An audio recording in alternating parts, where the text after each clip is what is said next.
નમસ્કાર મિત્રો, આપણી આ યુટ્યુબ ચેનલમાં આપ સર્વ દર્શક મિત્રોનું હાર્દિક સ્વાગત છે.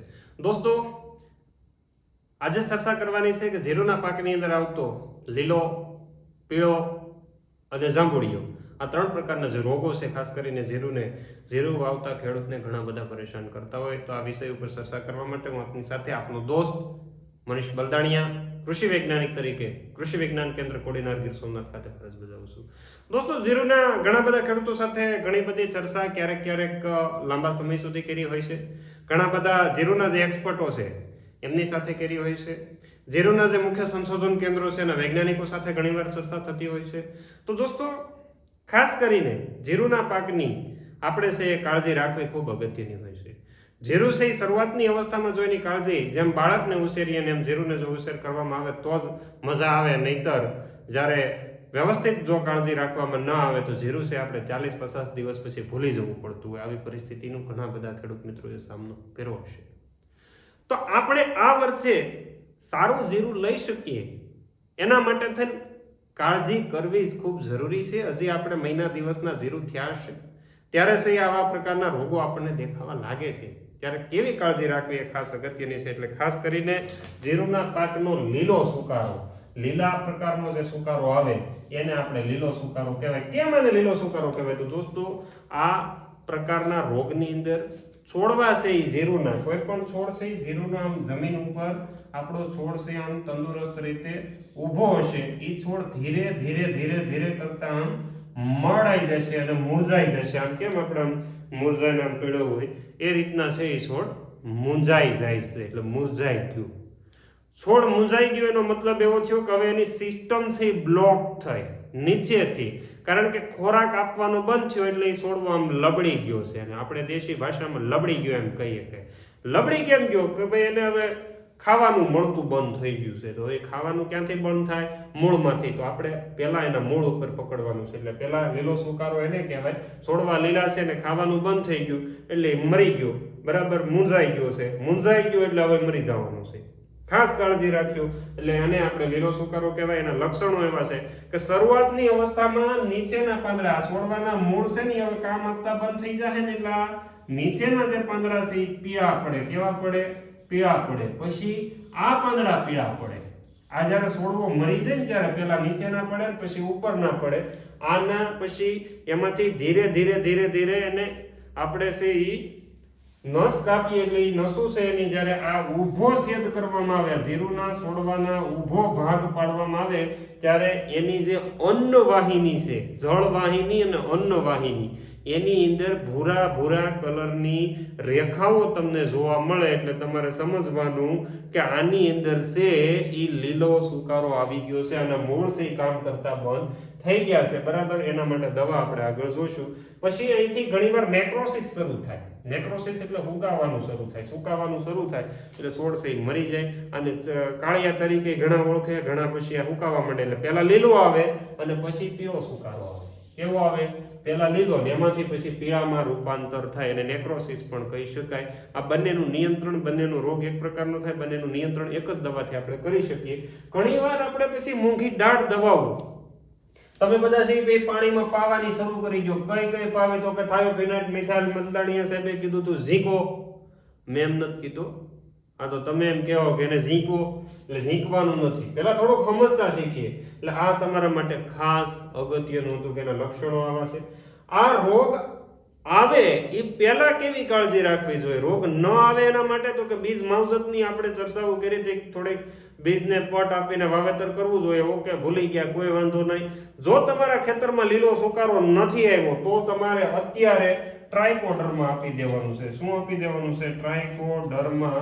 એકરે 4 કિલો સ્ટાન્ડર્ડ અને સારી કંપનીનું, અને એની સાથે પાણી સાથે એઝોટોબેક્ટર આ બંને આપી દેશું તો પરિણામ સારા મળશે. લીલો સુકારો અને પીળા સુકારાને આપણે સહી રોકી શકીએ. પણ ટ્રાઇકોડર્મા આપવું ખૂબ અગત્યનું છે. ટ્રાઇકોડર્મા હાર્ઝેનિયમ છે કરીને જે આવે છે એનો આપણે ઉપયોગ કરવાનો છે. કારણ કે આ સુકારાને ફ્યુઝેરિયમ ઓક્સિસ્ટોરિયમ નામની જે ફૂગ આવે છે, ફ્યુઝેરિયમ વિલ્ટ કહી શકાય, ફ્યુઝેરિયમ નામની જે ફૂગ આવે છે એ જાનમાં આવી જાય છે. ફ્યુઝેરિયમના નિયંત્રણ માટેની અત્યારની આધુનિક ને સારામાં સારી દવા ટ્રાઇકોડર્મા. એટલે તમારે ખાસ ફ્યુઝેરિયમને કંટ્રોલ કરવા માટે કરવાનું છે. આવી ગયું હોય તો પણ તમારે ફ્યુઝેરિયમ, પણ આવી ગયા પછી તમારે કઈ દવા વાપરવી જોઈએ એની આપણે આગળ ચર્ચા જે કેમિકલની અંદર કરી લઈશું. અને બીજું, રોગ ન આવે એના માટે થઈને ટ્રાઇકોડર્મા આપી દેવાની છે, એટલી ખાસ કાળજી રાખજો. રોગ આવી ગયો હોય ખેતરની અંદર તો શું કરશું?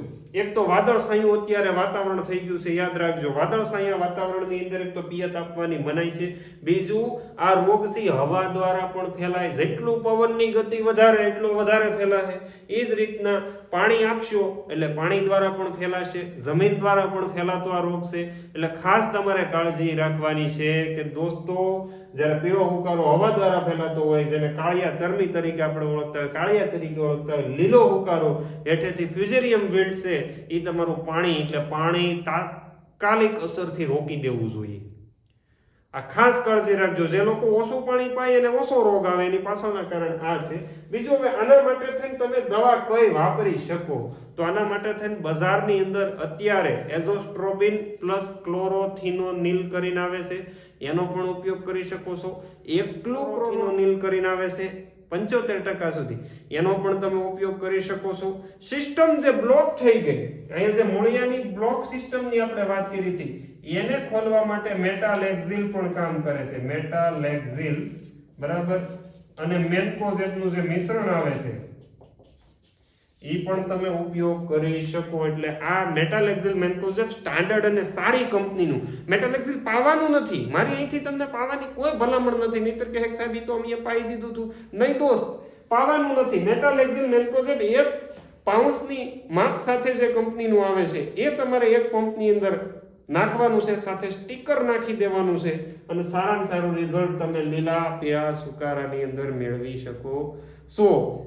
બીજી દવા કાર્બેન્ડેન્ઝિમ મેન્કોઝેબ, એનો પણ તમે ઉપયોગ કરી શકો છો, પણ એના કરતાં બેસ્ટ દવા આ આવે છે. સાથે સાથે તમારે બીજી જે કોપર ઓક્ઝીક્લોરાઇડ કરીને આવે છે એનો પણ તમે ઉપયોગ કરીને પરિણામ સારા મેળવી શકો છો. એઝોસ્ટ્રોબિન ગ્રુપની બીજી દવા ડાયફેનકોનાઝોલ આવે, ટેબ્યુકોનાઝોલ આવે, તો આ પણ સૌથી સારામાં સારું રિઝલ્ટ તમને મેટાલેક્ઝિલ મેન્કોઝેબ અથવા એઝોસ્ટ્રોબિન ક્લોરોથિનોનિલમાં મળશે. એટલે તમારે ખાસ એની કાળજી રાખવી. છેલ્લી વાત, જાંબુડીઓ આવી જાય તો શું કરવું? જાંબુડીઓ કોને કહેવાય?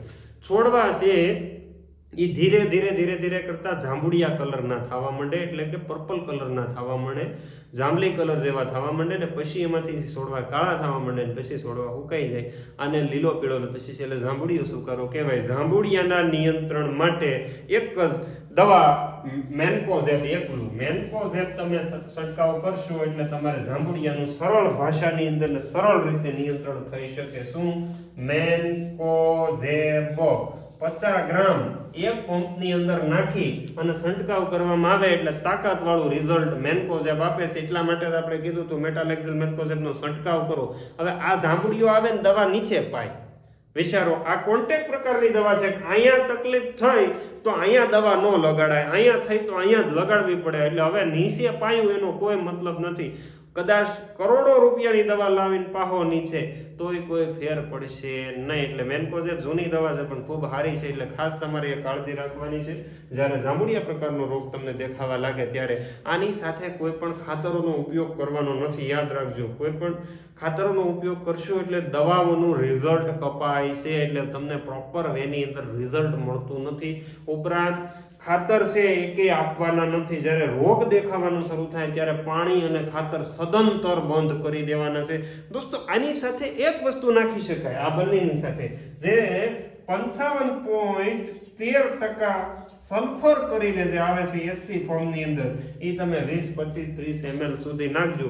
સ્ટીકર તરીકેનું કામ કરશે, દવાને ઉપર સ્પ્રેડ કરવાનું પણ કામ કરશે, અને અંદર ઉતારવાનું કામ કરશે. ઉપરાંત તાપમાનની અંદર વધારો ઘટાડો થાય તો તમારું તાપમાનનું બેલેન્સ છે, જીરુના પાકને ખૂબ તાપમાન નડતું હોય ત્યારે તાપમાન છે એ ખાસ કરીને સારું એવું જાળવી રાખે છે. કોણ જાળવી રાખે? સલ્ફર. સલ્ફર ગરમ હોવાથી તાપમાન બેલેન્સ થઈ શકે છે. એટલે લીલા પીળા સુકારા અને જાંબુડિયાના નિયંત્રણ માટે તમારે ખાસ દોસ્તો આટલી કાળજી રાખવાની છે. બીજું, તમે આની સાથે તમારે વધ તરીકે નાખવું હોય, વધ કરાવવી હોય તો તમે રેપિડોનો ઉપયોગ કરી શકો. એની વધારે માહિતી માટે આપણે ઘણા બધા વિડીયોની અંદર નંબર આપ્યો છે, એ નંબર ઉપર સંપર્ક કરજો. તો માહિતી સારી લાગી હોય ને ખરેખર તમારું ભલું થતું હોય ને તો એકવાર આ લાઇકનું બટન છે ને લાઇક કરવાનું નહીં ભૂલતા.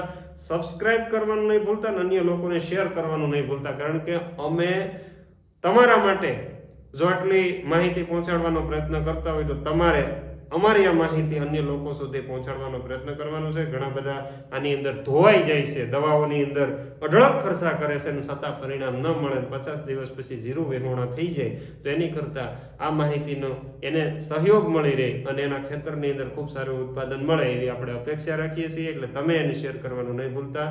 ભગવાન તમારું અને એનું બધાનું સારું કરશે એવી પ્રાર્થના સાથે અસ્તુ. આભાર. જય હિન્દ. ભારત માતા કી જય.